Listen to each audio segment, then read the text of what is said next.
ధన్యవాదాలు అధ్యక్ష. ఈ 16వ శాసనసభలో మొట్టమొదటిసారి మాట్లాడే మాటలు మా ప్రాంతవాసి అయిన మీ అభినందన మాటలు అవటం నా అదృష్టంగా భావిస్తూ, మీ నిజాయితీ, మీ చిత్తశుద్ధి, మీ తాలూకా అనుభవం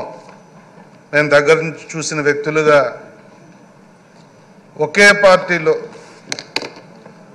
ఒకే విధమైన భావాలతో మీరు 42 సంవత్సరాలు సుదీర్ఘ రాజకీయం చేసిన వ్యక్తిగా ముక్కుసూటిగా ఉన్నది ఉన్నట్లు మాట్లాడటం కానీ, ముఖస్థుతి కోసం ఒకలాగా ప్రజల్లో మాస్క్ పెట్టుకున్న రాజకీయాలు చేయకుండా మీరు గడిపిన మీ నిజాయితీ రాజకీయ జీవితం మా అందరికీ కూడా ఒక రాజకీయాల దగ్గర నుంచి మేము చూసాం. మిమ్మల్ని మీరు చేసిన విధానం, మీరు వెళ్ళే విధానం కూడా మాకు చాలా నేర్పింది అధ్యక్ష. మరి గతంలో చూస్తే ఎంతో ఉన్నతంగా రాజకీయాలు 2009లో నేను మొట్టమొదటిసారి శాసనసభలో అడుగుపెట్టినప్పుడు అప్పటి ప్రతిపక్ష నాయకుడిగా చంద్రబాబు నాయుడు గారు మాట్లాడుతున్నప్పుడు ప్రజా సమస్యల పట్ల వారు చేసిన పోరాటాన్ని దగ్గర నుంచి చూసి రాజకీయాలు అంటే ఇలా చేయాలి అనే విధంగా వారు చేశారు. తరువాత 14లో ముఖ్యమంత్రి అయిన తర్వాత రోజుకు 18 గంటలు రాష్ట్ర శ్రేయస్సే తన శ్రేయస్సులాగా పనిచేసిన చంద్రబాబు నాయుడు గారి నాయకత్వం పట్టుకుని చూసాను దగ్గర నుంచి. అలాంటి వ్యక్తుల నాయకత్వంలో మీరు సుదీర్ఘ రాజకీయం నడిపిన వ్యక్తి. ఉత్తరాంధ్ర సమస్యల మీద మీకున్న అనుభవం, ఉత్తరాంధ్ర సమస్యల పట్ల మీకున్న అవగాహనతో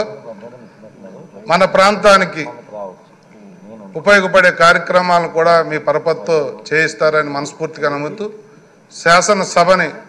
నేను చూసిన నాదెండ్ల మనోహర్ గారు కానీ, యనమల రామకృష్ణుడు గారు కానీ వారి స్థాయికి మించి మీరు సక్సెస్ అవ్వాలి అని చెప్పి ఆ భగవంతుని కోరుకుంటూ, మంచి ఆశయాలతో రాజకీయాలు చేసే మీరు రాష్ట్ర అభివృద్ధికి ఉన్నతికి పాటుపడతారని మనస్ఫూర్తిగా నమ్ముతూ మరొక్కసారి మీకు అభినందనలు, శుభాకాంక్షలు తెలియజేస్తూ, ఈ 16వ శాసనసభకి రావటానికి నన్ను టికెట్ ఇచ్చి ప్రోత్సహించిన మా నాయకుడు పవన్ కళ్యాణ్ గారికి వేదిక ద్వారా ధన్యవాదాలు తెలియజేస్తూ, ముఖ్యమంత్రి గారి అనుభవం, చంద్రబాబు నాయుడు గారి నాయకత్వంలో కూడా 14 నుంచి 19 వరకు పనిచేసిన అదృష్టాన్ని ఒకసారి గుర్తు చేసుకుంటూ, ఈ రాబోయే 14 నుంచి 24 నుంచి 29 వరకు జరిగే ఈ శాసనసభ మీ నాయకత్వంలో మంచి నిర్ణయాలు చేయాలని చెప్పి మనస్ఫూర్తిగా కోరుకుంటూ మీకు ధన్యవాదాలు తెలియజేస్తానన్నారు.